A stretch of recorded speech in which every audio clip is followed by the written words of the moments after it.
Welcome back to our channel. నేను మీ Kavya. So ఇవాళ మనం ఏంటంటే పిల్లల్ని పెంచడం ఏంది, మా అందరికీ తెలుసు, మేము ఆల్రెడీ పెంచుతున్నాం కదా అని అనుకుంటుండొచ్చు. కానీ ఇప్పుడు పిల్లల్ని పెంచడం కూడా ఒక టాస్క్ అయిపోయింది. గతంలో పిల్లలు ఎట్లా పెరిగారు అనేది మీ అందరికి కూడా తెలిసే, కానీ ఇప్పుడు పిల్లల్ని పెంచడం ఒక టాస్క్. ఎందుకంటే మనం ఏ చిన్న చేంజెసా లేదంటే మన హ్యాండ్లింగ్లో ఏ చిన్న తేడాలు వచ్చినా కొంతమంది పిల్లలు హైపర్ అయిపోతుంటే ఇంకొంతమంది పిల్లలు ఇంట్రోవర్ట్గా మారిపోతున్నారు, ఇంకొంతమంది బాగా మొండిగా మారిపోయే పరిస్థితికి వచ్చేసింది. అసలు ఎందుకు పిల్లల బిహేవియర్లో చేంజెస్ కంటే కూడా పేరెంటింగ్గా మనం ఎలా పేరెంట్స్ మార్చుకోవాలి అనే విషయాల గురించి మాట్లాడదాం. ఇంకా ప్రజెంట్ మనతో యశస్విని గారు ఉన్నారు, మాట్లాడదాం. నమస్తే అండి. అసలు పిల్లల్ని పెంచడం కంటే కూడా ముందుగా అసలు పేరెంట్స్ మైండ్ సెట్ మార్చుకోవాలంటారా? ఇప్పుడు పాత జనరేషన్స్తో కంపేర్ చేస్తున్నాం. ఫస్ట్ ఇప్పుడు మా మదర్ వాళ్ళు అంటారు, మా మా అమ్మ ఇలా కళ్ళతో చూస్తే మేము ఆగిపోయేవాళ్ళము, మిమ్మల్ని అరవాల్సి వస్తుంది అని వాళ్ళు కంపేర్ చేస్తారు. ఇప్పుడు మా మదర్ వాళ్ళు కొంచెం ఏమన్నా గట్టిగా ఏమన్నా ఇది చేస్తే మేము ఆగిపోయేవాళ్ళం భయపడి. ఇప్పుడు కళ్ళతో ఇలా చూసాం అనుకోండి, వాళ్ళు కూడా ఇలా చూస్తారు మన పిల్లలు. రివర్స్ ఏంటి అడుగుతారు, ఏంటి అట్లా చూస్తున్నావు, అట్లా అయిపోయారు పిల్లలు. ఇప్పుడు పిల్లలు అంత జనరేషన్ వైజ్ వస్తున్న పై తరాల నుంచి వస్తున్న దగ్గర నుంచి పిల్లలు కూడా స్మార్ట్ అవుతున్నారు బాగా. అండ్ ఇప్పుడు స్మార్ట్ యుగం కదా, ఇంకా స్మార్ట్ అవుతున్నారు మనకన్నా. సో ఇప్పుడు ఎట్లా అయిపోతుందంటే, ఒకప్పుడు ఒక ఇంట్లో మా టైంలో ఒక ఇంట్లో 3-4 పిల్లలు ఉండేవాళ్ళు కంపల్సరీగా. ఒకళ్ళు ఎవరు ఉండేవాళ్ళు కాదు. ఒక్క పిల్లలు ఉండేవాళ్ళు అంటే చాలా రేర్ కేసెస్. వాళ్ళకి పిల్లలు అవ్వక ఒక్కళ్ళు ఏదో అయ్యారు అలాంటి కేసెస్ తప్ప జనరల్గా 3-4 కంపల్సరీ ఉండేవాళ్ళు. 4-5 పిల్లలు లేదే ఎవరు లేరు. మినిమం 3 ఉండేవాళ్ళు మా జనరేషన్ వరకు. మా ఫాదర్ వాళ్ళ జనరేషన్ పిల్లలు చాలా మంది ఉండేవాళ్ళు. సో ఇప్పుడు మన మేనత్తలు ఎంతమంది, మన పెద్దనాన్నలు చిన్నాన్నలు ఎంతమంది అంటే మనం ఒక 6-7 మందికి చెప్తాం. కొన్ని ఫ్యామిలీస్ లో కొంతమంది 10 కూడా చెప్పే పరిస్థితి ఉంటది. ఒకప్పుడు పెద్దమ్మలు, చిన్నమ్మలు, మేనత్తలు, మేనమామలు పిల్లలు, వాళ్ళ పిల్లలు. ఫ్యామిలీ ఫంక్షన్ అయితే ఎవరిని పిలవక్కర్లేదు, వాళ్ళు వస్తే మన ఫ్యామిలీస్ లో అట్లే ఉంటది. ఇప్పుడు ఏమైపోతుందంటే ప్రతి ఒక్క ఫ్యామిలీలో 1 కిడ్ ఆపేస్తున్నారు. మాక్సిమం 1 or none స్టేజ్కి వచ్చారు. 2వ కిడ్కి ఆలోచిస్తున్నారు. ఎక్స్పెన్సెస్, ఇద్దరు వర్కింగ్, ఇద్దరు ఐటీలో చేస్తున్నారు, అయినా మేము ఎక్స్పెన్సెస్ బేర్ చేయలేము. మన పేరెంట్స్ మనని పెంచారు కదండి అంటే అప్పటికిప్పటికి థాట్ ప్రాసెస్ ఎలా మారిపోయిందంటే, ఇప్పుడు మేము చదువుకున్న టైంకి ఇప్పుడు టైంకి కూడా పేరెంట్స్ అప్పుడు పిల్లాడు కష్టపడ్డా పర్వాలేదు అనే మైండ్ సెట్ ఉండేది. అవును, టీచర్స్ కూడా ఒక దెబ్బ వేసినా కూడా ఏమనేవాళ్ళు కాదు. అవును, వీడేదో తప్పు చేసిండు, లేదో ఈ పిల్ల ఏదో తప్పు చేసింది అందుకనే వాళ్ళ టీచర్ కొట్టింది అనేవాళ్ళు. ఇంటికి వచ్చి కంప్లైంట్, అమ్మ టీచర్ కొట్టింది అంటే ఏం చేసావు నువ్వు అని అడిగేవాళ్ళు. అవును, ఇప్పుడు టీచర్ కొట్టింది అని అడిగితే ఎందుకు కొట్టింది టీచర్ క్వశ్చన్ మారిపోయింది పేరెంట్స్లో. అంటే ఇక్కడ మారింది పేరెంట్స్. వాడికి ఏమవుతుంది, ఇప్పుడు వాడు ఫస్ట్ క్లాస్ పిల్లాడండి. మా మదర్ ఎప్పుడు చెప్తారు, ఇప్పుడే కాదు ఇన్ఫాంట్ బేబీస్ కూడా చాలా స్మార్ట్ ఉంటారట వాళ్ళు.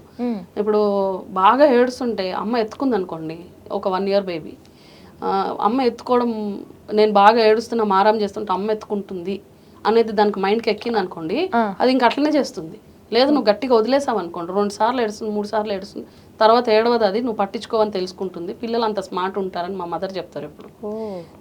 అది సో అది పెద్దవాళ్ళకి తెలుస్తుంది వాళ్ళకి. సో ఇప్పుడు మనం కూడా ఇప్పుడు పేరెంట్స్ దగ్గరికి పిల్లాడు వచ్చి అమ్మ టీచర్ ఈరోజు కొట్టింది అంటే నువ్వు ఏం చేసావు అని అడగకుండా ఎందుకు కొట్టింది అని అడిగింది అనుకో, వాడు ఏమనుకుంటాడు, క్వశ్చనింగ్ చేంజ్ అయిపోయింది. వాడు ఏమనుకుంటాడు, అచ్చా టీచర్నే అంటుంది, నన్ను ఏమనట్లేదు, సో నేను ఇంకేమన్నా చెప్పొచ్చు. వాడు చెప్పేవి మీరు ఎంతవరకు నమ్మాలి, నిజమా కాదా, వాడు కల్పించి చెప్తున్నాడు. నీ కిడ్ నీకు మంచే, మన కిడ్ మనకు మంచే, వెనకాల స్కూల్లో వాడు ఎట్లా ఉంటున్నాడు అనేది మనకు తెలియదండి.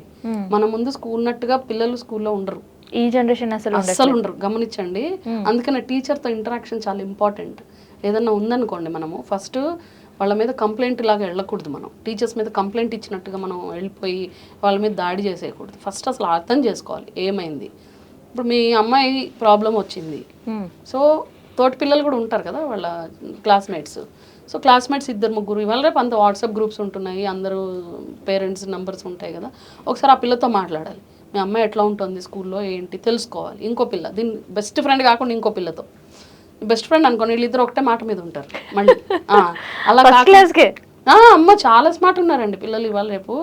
ఎంత మాట్లాడేస్తున్నారంటే వాళ్ళ మాటలు చూస్తే ఆశ్చర్యం వేస్తుంటుంది.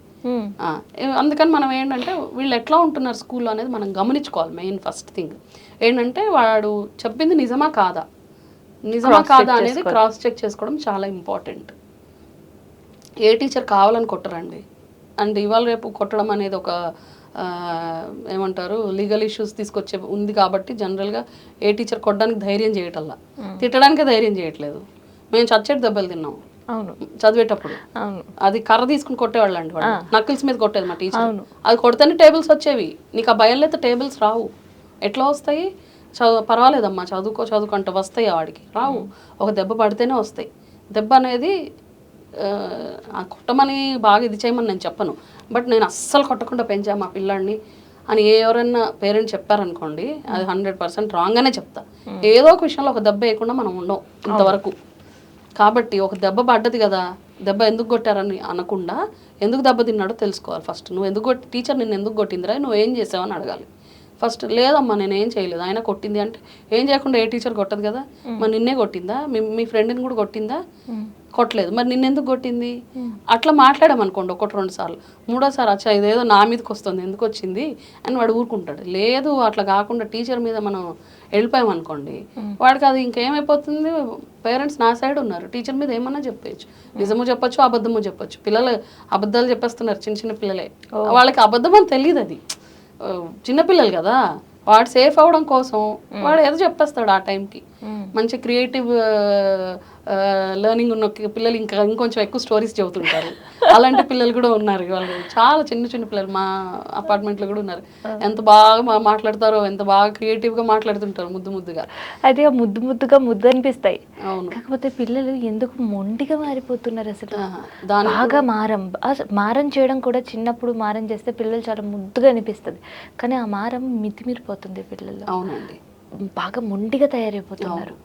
వాళ్ళని ఎట్లా హ్యాండిల్ చేయాలి అసలు పేరెంట్స్? ఇప్పుడు పిల్లలు అనేది వాళ్ళు ప్రతి ఒక్క పిల్లడు యూనిక్. కిడ్స్ సిబ్లింగ్స్ ఇద్దరు ఉన్నా కూడా ఎవరిది వాళ్ళదే కంపేర్ చేయలేం.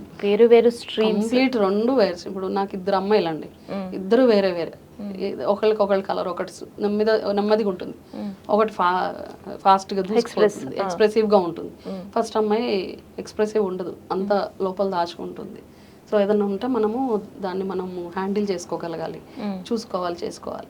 సో ఇలాంటి టిప్స్ అన్ని నాకు మా అమ్మ చదువుతుంటారండి. వాళ్ళంతా వాళ్ళు చాలా మందిని చూసి పెంచి నలుగురిలో ఉన్న వాళ్ళందరూ పిల్లలు కూడా ఇప్పుడు ఒకరిద్దరిలాగా కాదు, చాలా మంది అందరం కలిసి ఉండాలి. అన్ని టైప్ ఆఫ్ మైండ్ సెట్స్ ఉండేవండి ఆ రోజుల్లో. ఇప్పుడు అలా కాదు కదా. ఇప్పుడు ఒక పిల్లాడిని కానీ ఆపేస్తున్నారు, లేదు ఇద్దరు ఆపేస్తున్నారు. ఇద్దరు ఉన్న వాళ్ళ ఇంట్లో అట్లీస్ట్ పిల్లలు ఇద్దరు ఆడుకుంటారు. ఇద్దరు లేని వాళ్ళ ఇంట్లో ఏమైపోతుంది, ఒకడే పిల్లాడు ఉంటాడు. వాడు ఏమవుతాడు, వాళ్ళ వైఫ్ హస్బెండ్ ఇద్దరు వర్కింగ్, ఇద్దరు ఆఫీస్కి వెళ్తారు. వాడు మధ్యాహ్నం వచ్చేస్తాడు. చిన్న పిల్లాడైతే వచ్చిన తర్వాత ఎక్కడ ఉంటాడు వాడు? ఇంట్లో ఉంటే ఒకడు ఉండాలి, లేదా అది డే కేర్ సెంటర్స్లో పెడుతున్నారు. అమ్మాయి వచ్చేదాకా అక్కడ ఉంటాడు. డే కేర్ సెంటర్లో ఎంత పట్టించుకుంటారు ఎవరైనా కానీ. డే కేర్ సెంటర్స్లో ఏదైనా కమర్షియలే కదండి, వాళ్ళ డే కేర్లో కూడా చాలా మందిని పెడతారు. అందరికీ పర్సనల్ ఇది ఇవ్వాలనేది లేదు. వాళ్ళు కూడా స్కూల్లో ఎలా పట్టించుకుంటారో అట్లానే పట్టించుకుంటారు. పేరెంట్ ఇచ్చిన, మన తల్లిదండ్రులు ఇచ్చినంత ఇది కేర్ వాళ్ళు ఇవ్వలేరు. సో నీకు అస్సలు కంప్లీట్గా చూసుకోవడం కుదరట్లేదు అనుకోండి, అట్లీస్ట్ మన గ్రాండ్ పేరెంట్స్ని పిలుచుకోవాలి అవకాశం ఉంటే. అందరు గ్రాండ్ పేరెంట్స్ వచ్చే అవకాశం ఉండదు. అవకాశం లేనప్పుడు వాడు సాఫ్ట్గా ఉన్నాడు, కామ్గా ఉన్నాడు పిల్లాడు, వాడు మైండ్ ఎలా ఉంది చూసుకొని అట్లీస్ట్ నువ్వు అమ్మమ్మ నాన్నమ్మ దగ్గరనే దింపేసిరా. వాళ్ళ దగ్గర పెరగని కొన్నాళ్ళు నష్టం లేదు కదా. ఇంట్లో ఒక్కడే ఉండి మైండ్ సెట్ తేడా అయిపోయి ఆ చిన్న ఏజ్లోనే అండి వాళ్ళకి రూట్ స్టార్ట్ అయ్యేది. ఒక్కళ్ళే ఉంటారు ఇంట్లో వచ్చిన తర్వాత నుంచి. ఓ మూల కూర్చొని ఆ గ్యాడ్జెట్ చూస్తూ ఉంటాడు, ఏం చూస్తాడో తెలియదు. కొంతసేపు అయిన తర్వాత విసుగు పుడుతుంది వాడికి. ఏం చేస్తాడు వాడు ఒక్కడే కూర్చొని? Different type of mind. వాళ్ళ చిన్నపిల్లలైనా వాళ్ళ ఆలోచన శక్తి, వాళ్ళ లెవెల్కి వాళ్ళ ఆలోచన శక్తి వాడుకుంటుంది. ఆ టైప్లో ఏమైపోతారంటే పెరుగుతున్న కొద్దీ ఒక type of isolated mind set, లేకపోతే కొంతమంది క్రూరంగా ఆలోచించే మైండ్ సెట్ వాడు చూసేదాన్ని బట్టి. ఇప్పుడు గ్యాడ్జెట్స్లో అన్నీ చూస్తుంటారు కదండి, కొన్ని గేమ్స్ ఆడుతుంటారు, అవి చాలా ఇంపాక్ట్ ఇస్తుంటాయి వాళ్ళకి. ఒక్కళ్ళే ఉండేటప్పటికి. ఇద్దరు ఉండి ఆడుకుంటున్నారు, అది ఓకే. వాళ్ళ దాంతో ఏమైపోతారు, ఇప్పుడు ఇద్దరు వర్కింగ్, వాడు ఏమన్నా అడిగాడు వచ్చిన తర్వాత, అబ్బా మనం వాడిని పట్టించుకోలేకపోతున్నాం కదా, పోనీ వాడు అడిగింది ఇచ్చేద్దాం పాపం అని ఇచ్చేస్తారు, అయిపోయింది. రెండోసారి ఇచ్చేస్తారు, ఇంకోసారి ఏదో అడుగుతాడు ఇచ్చేస్తారు.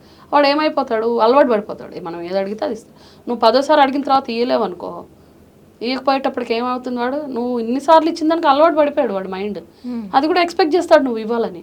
కానీ నువ్వు ఇప్పుడు ఎందుకు అపోజ్ చేస్తున్నావు, వాడు అడిగింది కొంచెం ఎక్కువ లెవెల్లో అడుగుతున్నాడు, నువ్వు అంత ఎఫర్ట్ చేయలేవు, వాడికి అది ఇవ్వడం కూడా కరెక్ట్ కాదు అనుకుంటున్నావు.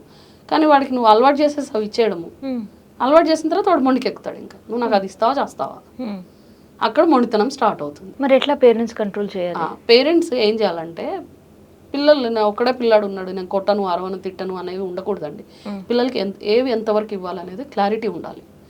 నువ్వు పిల్లల్ని ఎంతవరకు ముద్దు చేయాలి అనేది కూడా క్లారిటీ ఉండాలి.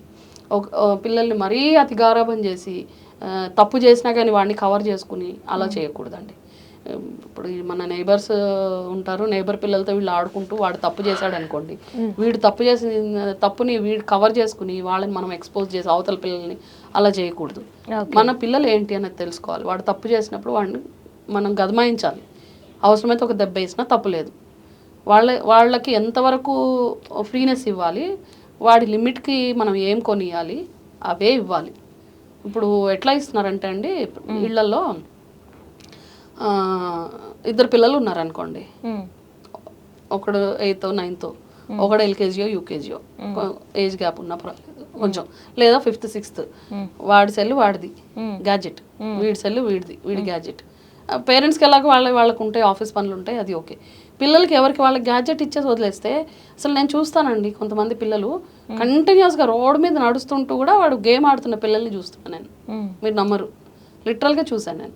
ప్రతి ఒక్క ఇట్లా నడుస్తూ అడుగుతూ వాడు అడుగులేస్తున్నాడో సెల్ చూస్తున్నాడో అర్థం కాదు. పేరెంట్స్తో వెళ్తున్నా కూడా గేమ్ ఆడుతూనే ఉంటాడు వాడు, ఎంత కాన్ఫిడెంట్గా ఆడతాడంటే ఎక్కడ అటు ఇటు కాకుండా ఆడతాడు. అంటే అది కంప్లీట్ వాడికి ఆ గ్యాడ్జెట్. నువ్వు ఏమైపోతుంది, ఇంకా గ్యాడ్జెట్ లేకపోతే వాడు మొండిగా అయిపోతాడు. నువ్వు అది ఇచ్చేయాలి వాడికి, ఇవ్వకపోతే అదొక టైప్ ఆఫ్ ఎడిక్షన్ అండి. అంటే ఇది దట్ ఈస్ ఎడిక్ట్ అయిపోయారు పిల్లలు, అయిపోయారు. నువ్వు చిన్నప్పటి నుంచి ఎడిక్ట్ చేసావు అంటే ఏంటి, నువ్వు వర్కింగ్ పీపుల్, వర్క్ చేయని పేరెంట్స్ కూడా చేస్తున్నారు. వర్కింగ్ పేరెంట్స్ అలవాటు చేయడం పక్కన పెట్టేస్తే, వర్క్ చేసుకోకుండా ఖాళీగా ఉన్న పేరెంట్స్ కూడా అలవాటు చేస్తున్నారు. వాడికి ఇచ్చేస్తే వాడు గోల, మన పని మనం చేసుకోవచ్చు. వాడు అది ఎట్లా అయిపోతుందంటే, ఇంకా చూడకపోతే అన్నం తినలేరు. కోవిడ్ టైంలో బాగా ఎక్కువైపోయింది అది, బాగా గ్యాడ్జెట్స్కి అలవాటు పడిపోయారు. ఎందుకంటే చదువుల కోసము, దానికోసము, ఆన్లైన్ క్లాసులు. అయితే ఈ పిల్లలు మొండితనం అయిన తర్వాత పిల్లల్ని కొడితే సెట్ అవుతారా? కొంతమంది పిల్లలండి, వాడు మొండైపోయాడు ఆల్రెడీ, వాడు మొండి ఎక్కిపోతాడు. వాడిని కొంతమంది పిల్లల్ని కొడితే సెట్ అయ్యే పిల్లలు కొంతమంది ఉంటారండి, భయంకి. అప్పటిదాకా అండి కొట్టక మొండికెక్కాడు వాడు. భయం అనేది చెప్పాలి ఒకటి. రెండో కేటగిరీ ఏంటంటే, కొట్టామనుకోండి ఇంకొంచెం మొండికెక్కే ఉంటారు, నెక్స్ట్ లెవెల్ మొండికెక్కుతారు. కొంతమంది దెబ్బలకు అలవాటు పడిపోతారు, అలవాటు పడిపోయి ఎంతన్నా కొట్టుకో నువ్వు ఓకే నాకు పర్వాలేదు అంతే వదిలేస్తారు, కొట్టుకోండి అని. అప్పుడు మనం ఏం చేయాలి అంటే, ఇప్పుడు మనం ఒక స్టేజ్ వరకు వాళ్ళని కంట్రోల్ చేయగలుగుతాం. అసలు ఆ స్టేజ్ దాకా నువ్వు తీసుకురాకుండా నువ్వు బేస్లోనే నువ్వు ఐడెంటిఫై చేయాలి. అంత మొండికి వెళ్ళిపోయారనుకోండి, ఆ మొండికి వెళ్ళిపోయిన తర్వాత మనం ఏం చేయడానికి ఉండదు. అంత మొండికి ఎందుకు వెళ్ళాడు ఫస్ట్, అసలు ఒక రూట్ కాజ్ అనేది ఉంటుంది కదా, అంత మొండికి వెళ్ళడానికి కారణం కూడా ఒకటి ఉంటుంది కదా. ఆ కారణం ఏంటి, ఫస్ట్ మనదే ప్రాబ్లం. ఎక్కడ ప్రాబ్లం స్టార్ట్ అయింది, వాడు ఏది అడిగితే అది ఇచ్చేస్తున్నాం. వాడి సెల్ పాడైందా, ఇంకో సెల్ కొనిచ్చిన పేరెంట్స్ ఉన్నారు నాకు తెలుసు. వాడి సెల్ నాకు రావట్లేదు, ఇందులో గేమ్స్ రావట్లేదు, సెల్ పాడైపోయింది అనుకోండి, వాళ్ళ అమ్మ సెల్ తీసి వాడుతున్నాడని ఇంకో సెల్ కొనిస్తుంటారు. అసలు ఆ సెల్ అనే దానికి, మొబైల్ అనే దానికి ఎడిక్ట్ అవ్వద్దు. ఓకే, పాయింట్ 1 ఫస్ట్ గ్యాడ్జెట్స్కి ఎడిక్ట్ కాకుండా పిల్లల్ని చూసుకోవడం పక్కకి. సెకండ్ టిప్ వచ్చేసి, రెండోది, ఐసోలేట్ అయిపోయి ఉన్న పిల్లలు నలుగురిలో మింగిల పెట్టట్టు చేయాలండి. ఇప్పుడు పాతకాలంలో ఏమయ్యేది, ఏదైనా ఫంక్షన్ ఉందనుకోండి, ప్రతి ఫంక్షన్కి అందరం వెళ్ళేవాళ్ళం. అవును, పిల్లల్ని కూడా తీసుకెళ్ళేవాళ్ళం. అవును. ఇప్పుడు ఎట్లా అయిపోయారంటే, ఆఫీస్ ఫంక్షన్ ఏదన్నా ఉందనుకోండి, ఒక ఫ్యామిలీలో వైఫ్కి వాళ్ళ ఆఫీస్ ఫంక్షన్ ఉందనుకోండి, ఆమె ఫంక్షన్కి ఆమె వెళ్ళిపోతుంది, పిల్లల్ని కూడా తీసుకెళ్ళదు. కొంతమంది ఉన్నారు, అందరూ అన్నాను నేను, పిల్లల్ని తీసుకెళ్ళచ్చు, అన్నిటికీ తీసుకెళ్ళడానికి ఉండదు. సో అఫీషియల్ మీట్ ఉంది, పిల్లల్ని తీసుకెళ్ళలేం కదా. అలా కాకుండా మొత్తం ఫ్యామిలీ రావచ్చు అని అన్నా కూడా వీళ్ళని తీసుకెళ్లకుండా ఉండే పేరెంట్స్ కూడా ఉన్నారు. సో నువ్వు ఏం చేయాలంటే ఫస్ట్ పిల్లల్ని బయట ఎక్స్పోజ్ చేయాలండి. మీరు మీ ఫ్యామిలీ ఫంక్షన్స్కి వెళ్తున్నా మీతో పాటు పిల్లల్ని తీసుకెళ్ళండి, పిల్లల్ని బయట ఎక్స్పోజ్ చేయండి. నలుగురిలో కలిస్తే మీరు చూడండి, పిల్లలు గ్యాడ్జెట్స్తో ఆడే పిల్లలు ఎవరైతే ఉన్నారో గ్యాడ్జెట్స్ 4 రోజులు పక్కన పడేసి వాళ్ళకి ఎక్కువ ఆడుకోవడానికి టైం ఇచ్చి బయట ఎక్కువ ఆడడానికి ఇస్తే వాళ్ళు గ్యాడ్జెట్స్ మర్చిపోతారండి. ఓకే, నేను చూస్తున్నాను, నేను చాలా గమనించాను కొంతమంది పిల్లలు ఆడుకోవడానికి టైం ఇచ్చి బయట బాగా ఆడుకోవడానికి పంపించారనుకోండి, బాగా ఆడుకున్నారనుకోండి, మనకు ఫిజికల్ ఎక్సర్సైజ్ వస్తుంది. ఫిజికల్ ఎక్సర్సైజ్, మళ్ళీ అక్కడ ఒక కొత్త ఫ్రెండ్ వస్తాడు, కింద ఆడుకుంటారు. ఆడుకున్న తర్వాత ఒక రేంజ్ వరకు వాళ్ళ ఎనర్జీ ఎగ్జాస్ట్ అయ్యేదాకా ఆడుకుంటారు. తర్వాత ఏమవుతుంది, ఇంటికి వస్తారు, ఆకలేస్తే తింటారు, ఆ ఎనర్జీ అది లెవెల్స్ అయిపోతాయా, ఎగ్జాస్ట్ అయిపోతారు, అలసిపోతారు, పడుకుంటారు. గ్యాడ్జెట్ ముట్టుకున్న టైం ఎక్కడుంది ఇంకా వాడికి? సో ఈ టిప్ కూడా పేరెంట్స్ చాలా ఇంపార్టెంట్ అవుతుంది. ఖాళీగా ఉన్నాడు, ఆడుకోవడానికి ఎవరు లేరు, ఏం చేస్తాడు వాడు? ఇమ్మీడియట్గా తీసేసుకుంటాడు, కూర్చుంటాడు. ఎవరన్నా ఆడుకోవడానికి ఉంటే మటు గ్యాడ్జెట్స్ ముట్టరండి. నేను మా అపార్ట్మెంట్లోనే చూస్తున్నా, చాలా పిల్లలు ఆడుకునే టైంలో అసలు ఎవరి దగ్గర గ్యాడ్జెట్ ఉండదు, ఏముండదు, బాగా ఆడుకుంటారు. పొద్దున్న నుంచి సాయంత్రం దాకా ఆడుకోవడానికి నువ్వు టైం ఇస్తే అసలు ఇంట్లోకి కూడా రారు వాళ్ళు. ఆడుకోవడం అనేది పోయిందండి. ఆడుకోవడం అనేది అపార్ట్మెంట్స్, అది ఎవరిని బ్లేమ్ చేయడానికి లేదు. కాకపోతే మనం ఉన్నదానిలో ఉన్నంత వరకు పిల్లల్ని కొంచెం బయట ఎక్స్పోజ్ చేయాలి. అండ్ బయట ప్రపంచం అనేది తెలియాలండి పిల్లలకి. నేను ఒక్కతనే పోతాను, కొంతమంది పేరెంట్స్ ఎలా ఫీల్ అవుతున్నారంటే, అంటే అందరినీ అనట్లేదు, బట్ ఇది క్రిటిసిజం కూడా అనుకోకండి. పిల్లల్ని నేను తీసుకెళ్తే అమ్మ ఇంత పెద్ద పిల్లలు ఉన్నారా నీకు అని అనుకుంటారు, నిన్ను చూసి అని వాళ్ళ కొలీగ్స్ చెప్తున్నారని పిల్లల్ని తీసుకెళ్ళకుండా ఉండే పేరెంట్స్ కూడా ఉన్నారు. అంటే నువ్వు బాగా యంగ్గా ఉన్నావు, నీకు ఇంత పెద్ద పిల్లలు ఉన్నారా అని వాళ్ళు అంటారట. అందుకని తీసుకెళ్ళని పేరెంట్స్ కూడా ఉన్నారు పిల్లల్ని. అలాంటి వాళ్ళు కూడా ఉన్నారు. మన పిల్లల్ని మనం తీసుకెళ్ళకపోతే ఎవరు తీసుకెళ్తారండి? మనం వెళ్ళలేదా మన పేరెంట్స్ తోటి? నలుగురిలో తిరగాలి. ఎప్పుడైనా కానివ్వండి, నలుగురిలో ఎక్స్పోజ్ అయితేనే ఏదైనా తెలుస్తుంది.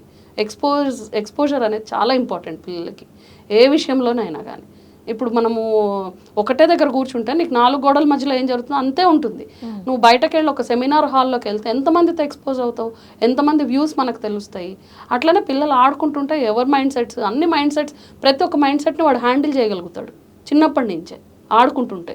అందరు పిల్లలు సరే, ఇంకొకటి చిన్నప్పుడే చిన్న పనులు చెప్పి చేయించే వాళ్ళు ఇంట్లో వాళ్ళు. అవును. సో అసలు ఇప్పుడు ఈ పిల్లల్లో మొండితనంగా బిహేవ్ చేయడానికి అది మిస్సింగ్ అని కూడా అనుకోవచ్చా? ఇప్పుడు ఏంటంటే ఎట్లా అయిపోయిందంటే, ఒకడే పిల్లాడు వాడు, మా ఇంట్లో నేను పని చేశాను, వీడికి ఎందుకు పని చెప్పడం, పాపం వీళ్ళని ఎందుకు ఇబ్బంది పెట్టడము, ఒకడే కదా పిల్లాడు, పాపం వద్దులే. ఒకళ్ళు చెప్పినా ఇంకోళ్ళు వద్దు అంటారు పేరెంట్స్లో కూడా. సో చిన్న పనులు చేయడం తప్పులేదండి. వాడికి సడన్గా మొత్తం అంత కంప్లీట్ ఒక మెచ్యూరిటీ లెవెల్ వచ్చిన తర్వాత పని చేయమంటే వాడు ఏం చేస్తాడు? చిన్న పనులు నేర్పిస్తూ ఉండాలి పిల్లలకి. చేయాలి, కంప్లీట్ పనుల మీద పెట్టమని చెప్పను. వాళ్ళు చదువుకుంటున్నప్పుడు, లేదా వాళ్ళకి ఏదైనా ఇంట్రెస్ట్ ఉంది పిల్లలకి, చదువుకోకుండా హాలిడేస్ ఉంటాయి చూడండి, సమ్మర్ హాలిడేస్, అలాంటప్పుడు ఎవరైనా ఇంట్రెస్ట్ ఉంది అనుకోండి ఇంట్లో పని చేసేది. కొంతమందికి ఇల్లు సర్దడం ఇష్టం ఉంటుంది పిల్లలకి, నీట్గా సర్దడం ఉంటుంది, చేయని వదిలేయాలి. చదువుకునే టైంలో మటుకు చదువుకో నువ్వు, మిగతా టైంలో అవి హాలిడేస్ అవి ఉన్నప్పుడు వాళ్ళకి ఇంట్రెస్ట్ ఉన్న దాని మీద కుకింగ్ రిలేటెడ్ ఏదైనా చిన్నవి చేసుకోవాలనిపించింది అనుకోండి వాళ్ళకి, వదిలేయాలి. ఇది హాలిడేస్లో. చదువుకునే టైంలో ఓకే నువ్వు కిచెన్లోకి రాకు, నేను చేసి పెడతాను, పర్వాలేదు. చదువుకునే టైంలో అట్లీస్ట్ వాళ్ళకి ఎక్స్పోజ్ చేస్తే వాళ్ళ ఇంట్రెస్ట్ ఏంటో కూడా మనకు తెలుస్తుంది కదా, లేకపోతే వాళ్ళ ఇంట్రెస్ట్ ఏంటి అనేది మనకు తెలియదు. సో ఆ పనులు చేస్తున్నారు అనుకోండి, వాళ్ళు దాని మీద నిమగ్నమై ఉంటారు. అచ్చా ఇప్పుడు నాకు ఇది ఇష్టము, నాకు ఇది కుక్ చేసుకోవాలని ఉంది అని అనుకుంది అనుకోండి, ఓకే చేసుకో, నీకు హాలిడేసే కదా, చేసుకో, నీకు ఏం కావాలో ఇచ్చామనుకోండి, కుకింగ్ మీద ఉంటుంది. అప్పుడు ఏమవుతుంది, కుకింగ్ చేయడానికి ఏం చేయాలి ఏంటి అవన్నీ ఆలోచించి చేసుకుంటుంది. గ్యాడ్జెట్ అనేది దూరంగా ఉంటారు. అది కొంచెం ఏజ్ వచ్చిన పిల్లలు, బాగా చిన్న పిల్లలు అనుకోండి, 4 పిల్లలు మీ ఇంటికే పిలవండి, ఎవరు వద్దన్నారు? వస్తారు పిల్లలు, ఎందుకు రారు? ఎవరికి వాళ్ళు ఇంట్లో ఉండే బదులు, ఎవరింట్లోనో వీళ్ళు పోయి ఉండే బదులు మీ ఇల్లు పెద్దది అనుకోండి, పిలిచి ఈ మా ఇంటికి వచ్చి ఆడుకోండి రానండి, వస్తారు వాళ్ళు. నువ్వు 2వ రోజు పిలవకపోయినా వాళ్ళే వస్తారు. 3వ రోజు వీళ్ళు వాళ్ళ ఇంటికి వెళ్ళే అవకాశం ఉంటుంది వాళ్ళ ఇంట్లో కూడా. అట్లా వెళ్ళారనుకోండి, ఉన్న చిన్న బొమ్మలు కానీ ఇంకోటి కానీ వాళ్ళ దగ్గర మనం కొనిస్తుంటాం కదా ఏదైనా, వాటితో 4 కూర్చొని ఆడుకుంటుంటారు. షేరింగ్ అనేది వాళ్ళకి ఫస్ట్ మైండ్ సెట్స్ మారుతాయండి. ఎవరితో ఎట్లా హ్యాండిల్ చేయాలనేది మారుతాయి పేరెంట్స్ చేయడం వల్ల. మన సిట్యుయేషన్ హ్యాండ్లింగ్ ఉంటుంది. ఇదే సిట్యుయేషన్ హ్యాండ్లింగ్ అంటే, వచ్చిన 4 పిల్లలు ఒకలాగా ఉంటారు కదా, ఒకడు కొంచెం గద్దర్ టైప్లో ఉంటాడు, బాగా ఎవరు ఏదైనా దెబ్బలాడే టైప్లో ఉంటాడు, ఒకడు చాలా సాఫ్ట్గా ఉంటాడు, ఒకడేమో అందరినీ ఇమికబుల్గా మేనేజ్మెంట్ స్కిల్స్ పిల్లల్లో ఉంటాయండి అందరికీ. అవన్నీ మనం చూస్తే పిల్లలు ఆడుకుంటే మనం గమనించండి, చూస్తే తెలుస్తుంది అచ్చా వీడికి ఈ స్కిల్ ఉంది, వాడికి ఆ స్కిల్ ఉంది. కొంతమంది ఇద్దరు కొట్టుకుంటుంటే పోయి ఎందుకు కొట్టుకుంటున్నారా, కూర్చో, నువ్వు ఎందుకు కొట్టుకుంటున్నావు, నువ్వు కూర్చో, వాళ్ళు ఇద్దరిని సెట్ చేసే పిల్లలు కూడా ఉన్నారు. సో అలాంటివి స్కిల్స్ అన్నీ అప్పుడే ఎక్స్పోజ్ అవుతాయి. సో ఇలాంటివన్నిటి సిచ్యువేషన్స్ వీళ్ళు ఎక్స్పోజ్ అవుతారు ఆడుకుంటుంటే. నలుగురు కలిసి నువ్వు బయట కింద పోయి ఆడుకోగలరు, మీ ఇంట్లో పిలిపించి ఆడించుకో, కాసేపు ఆడుకుంటారు. అయిన తర్వాత ఇంకెక్కడన్నా వేరే ఆడుకుంటామంటే అది కూడా ఇవ్వండి. ఆ టైంలో వాళ్ళు గ్యాడ్జెట్ ముట్టరు. గ్యాడ్జెట్స్ ముట్టుకున్నారు అనుకోండి, గ్యాడ్జెట్స్లో ఏముంటుంది, గేమ్స్. ఇవాళ రేపు పిల్లలంతా గేమ్స్. మో పిల్లలు అయితే చాలా గేమ్స్ ఆడతారు, నాకు తెలియని కూడా తెలియదు అవి. ఆ గేమ్స్ అనేవి మన మైండ్కి చాలా ఎఫెక్ట్ ఇస్తాయండి. చాలా మంది చెప్తున్నారు ఎక్స్పర్ట్స్ ఇప్పుడు. మన టీవీ ఛానల్స్లో వాటిలో కూడా వింటున్నారు. గ్యాడ్జెట్స్ దూరంగా పెట్టడమే బెటర్ అంటారు. పెట్టడమే బెటర్ చాలా. అయితే ఇక్కడ ఇంకొకటి, గతంలో మనకి మెన్స్ట్రువల్ సైకిల్ చాలా లేట్గా ఉండేది, కానీ ఇప్పుడు పిల్లల జనరేషన్ కావచ్చు, సెడెంటరీ లైఫ్ స్టైల్ కావచ్చు, దీనివల్ల ఎర్లీ స్టేజ్లోనే వస్తుంది. పిల్లలు ఎందుకు ఒక 10th లోపే ఇంట్రోవర్ట్స్గా మారిపోతున్నారు? ఏంటి ఇంట్రోవర్ట్, పిల్లల్లో ఇంట్రోవర్ట్ మెంటాలిటీస్ ఏంటి? ఇప్పుడు cycle, female cycle, menstrual cycle related మాట్లాడంటే ఇప్పుడు అది గైనిక్ వాళ్ళు మాట్లాడతారు, వాళ్ళ లెవెల్లో వాళ్ళ సబ్జెక్ట్ వైజ్కి మాట్లాడతారు. నాకు తెలిసినంత వరకు ఏదైనా కానీ ఆ సైకిల్ స్టార్ట్ అయ్యేది ఎప్పుడైనా హార్మోనల్ చేంజెస్ వల్ల స్టార్ట్ అవుతుంది. ఇప్పుడు మనం తినే తిండి, పాలు అన్ని కల్తీయే కదా ఇవాళ రేపు అంతా. ఎందులో నుంచి ఎట్లా వస్తుంది, లైఫ్ స్టైల్ వల్లే పిల్లలపైన ఎఫెక్ట్ పడుతుంది అనేది చెప్తున్నారు. కానీ పేరెంట్స్ సైడ్ నుంచి పిల్లలు ఇంట్రోవర్ట్ గా మారకుండా ఉండడానికి ఎట్లాంటి జాగ్రత్తలు తీసుకోవాలి? ఇప్పుడు పిల్లలకి ఫర్ ఎగ్జాంపుల్ కొంతమంది పిల్లలు కరెక్ట్ 5th క్లాస్ అవ్వగానే 10 years 9 కంప్లీట్ అయ్యి 10th ఎంటర్ అయిన పిల్లలు కూడా మెచ్యూర్ అయిన పిల్లలు ఉంటారు.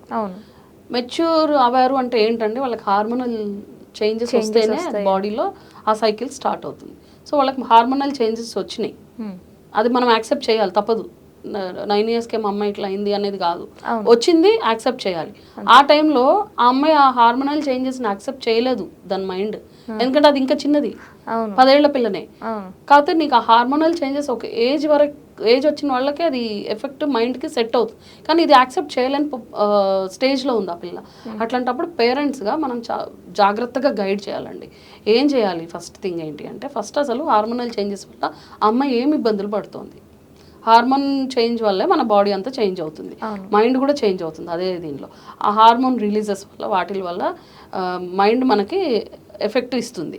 సో మనము ఆ హార్మోనల్ చేంజెస్ వల్ల ఇంతకు ముందుకి ఇప్పటికీ మీ అమ్మాయిలో చేంజ్ ఏమొచ్చింది, అదే యాజ్ అ మదర్ చూడాల్సింది. అది యాజ్ అ మదర్ గమనించుకోవాలి, మనం గమనించాలి ఏంటి దానికి ప్రాబ్లం ఏమన్నా ఉందా, లేదా నలుగురిలో వెళ్తే అది ఎక్స్పోజ్ అవ్వలేకపోతుందా, లేదా నలుగురిలో వెళ్తే అది స్కూల్లో మేనేజ్ చేయలేకపోతుందా, లేకపోతే ఎవరన్నా ఏమన్నా స్కూల్లో అంటున్నారా, రోజు కనుక్కుంటూ కూడా ఉండాలండి. స్కూల్లో ఎట్లా ఉంటున్నారు, క్యాజువల్గా ఏదన్నా మనం స్పెషల్గా అడిగితే చెప్పరు పిల్లలు. ఏమైంది ఈరోజు బస్సులో ఏమన్నా అయిందా అన్నాం అనుకో, ఏం చెప్పరు. క్యాజువల్గా మాట్లాడుతున్నాం అనుకో, మాటల్లో వాళ్ళే చెప్తారు. మా మదర్ దగ్గరికి వెళ్తే మా పిల్లలు మామూలుగా మాట్లాడుతూ ఉంటుంది మా మదర్, ఇన్ఫర్మేషన్ అంతా వచ్చేస్తుంది మా అమ్మకి, ఏంటి అనేది ఇన్ఫర్మేషన్ ఏం అడగదు, క్వశ్చన్ నాకు తెలియని కొన్ని విషయాలు కూడా మా అమ్మ చెబుతుంది. ఇగో ఇట్లానే ఇది ఇట్లానే కొంచెం జాగ్రత్తగా ఉండండి, కొంచెం చూడు ఇట్లా అట్లా చెప్తుంటుంది పిల్లలతో క్యాజువల్గా మాట్లాడి. ఆ టైప్ ఆఫ్ ఇది అట్లా ఉండాలి అనేది నేను మా అమ్మని చూసి నేర్చుకున్నా. అంటే కదా పెద్దవాళ్ళని చూసి మనం తెలుసుకుంటాం అంతే. సో అలా మనం గమనించుకుంటూ ఉండాలి. ఏం గమనించాలి, వాళ్ళలో ఏం చేంజెస్ వచ్చినాయి, ఎందుకు వాళ్ళు అలా ఉంటున్నారు. ఒకవేళ వాళ్ళు అలా ఉంటే మనకి అదేదన్నా చాలా సీరియస్ ప్రాబ్లమే అనుకోండి, చాలా ఒక లెవెల్ సీరియస్గా అయింది అనుకోండి, ఒకసారి మనం డాక్టర్ని కన్సల్ట్ అవ్వడం కూడా తప్పులేదు. అంటే అది ఏ లెవెల్లో సీరియస్ ఉంది వాళ్ళకి, ఆ పిల్లలకు కంప్లీట్ ఏమన్నా మైండ్కి ఎఫెక్ట్ ఇచ్చేదా ఉందా. ఎందుకంటే ఆ ఏజ్లో చదువు మీద కాన్సన్ట్రేషన్ చేయాల్సిందంతా డిస్టర్బ్ అవుతారు, చదువు మీద నుంచి డైవర్ట్ అయిపోయి బాడీలో వచ్చే చేంజెస్ వల్ల వేరేగా అయిపోయారు అనుకోండి, అటు పాపం పిల్లలు బాధపడతారు, పేరెంట్స్ అయ్యో వీళ్ళు చదువులో రాలేకపోతున్నారు, ఇప్పటిదాకా బాగానే చదివారు అనే ఫీలింగ్తో వాళ్ళు ఉంటారు. సో మనం ఏం చేయాలంటే ఫస్ట్ ఐడెంటిఫై చేయాలి ప్రాబ్లం ఎక్కడ వస్తుంది. ముందు నీ పిల్లాడు ఇట్లా ఉన్నాడు, యాక్టివ్గా ఉన్నాడు, బాగా సడన్గా ఇట్లా అయిపోయారు, పిల్ల ఇట్లా అయిపోయింది, ఎందుకు అయిపోయింది, అదేం something she is unable to take it. So ఆ చేంజ్ యాక్సెప్ట్ చేయట్లేదు దాని బాడీ. సో ఒకసారి డాక్టర్ని కన్సల్ట్ అవ్వచ్చు, తప్పలేదు. గైనకాలజిస్ట్ వాళ్ళని చెప్తారు కదా, సైకియాట్రిస్ట్. ఫస్ట్ గైనిక్ డాక్టర్ని కన్సల్ట్ అవ్వాలండి ఫస్ట్. సో ఇలా హార్మోనల్ చేంజెస్ అప్పుడు ఏమవుతుంది ఏంటి అనేది గైనిక్స్ చాలా బాగా చెప్తారు ఫస్ట్. కొంతమందికి ముందే ఎందుకు వచ్చిన తర్వాత వాళ్ళ బాడీలో ఏమైనా ఉన్నాయా చూసి చెక్ చేసి ఫస్ట్ గైనిక్ వాళ్ళు చెప్తారు. గైనిక్ సజెషన్ చాలా ఇంపార్టెంట్. తర్వాత మనకి ఇంకేమన్నా ఇష్యూస్ ఉన్నాయి అంటే వాళ్ళు చెప్తారు, ఏమన్నా అవసరమైతే మెడిసిన్స్ ఇస్తారు, కాకపోతే మన రోల్ అసలు గైనిక్ దాకా వెళ్ళాల్సిన రోల్ ఎవరిది? పేరెంట్ది, అమ్మది. సో యాజ్ అ మదర్ దాన్ని డాక్టర్ దాకా తీసుకెళ్ళాలా అనే ఆలోచనలో మనం ఉండాలి. లేదు పట్టించుకోలేదు అనుకోండి, మనము దాని అదే ఉంటుంది, మన రొటీన్లో మనం ఉంటాము, ఏమవుతుందో తెలీదు. ఒక స్టేజ్ వచ్చిన తర్వాత వాళ్ళు చాలా ఏమంటారు, ఒక గదిలో పెట్టేసిన పిల్లిలాగా అయిపోతారు. ఇంకా వాళ్ళు బయటకు రారు, ఎక్స్పోజ్ గారు, ఏమంటారు చదువులో మంచిగా చదవలేకపోతుంటారు, చదవాలనుకున్నా కూడా అలాంటి మైండ్ సెట్ అవుతుంది.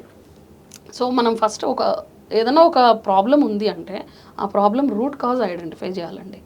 రూట్ ఎక్కడ ఉందనేది పట్టుకోవాలి. ఫస్ట్ ప్రాబ్లం బాగా వచ్చేసింది, అయ్యో ఏమైంది అనేది చెప్పొద్దు. ఫస్ట్ థింగ్ మనకి ఏదైనా ప్రాబ్లం వచ్చింది ఇంట్లోనే డిస్కస్ చేయాలి. ఇలాంటివి బయట ఎవరి దగ్గర డిస్కస్ చేయకూడదండి.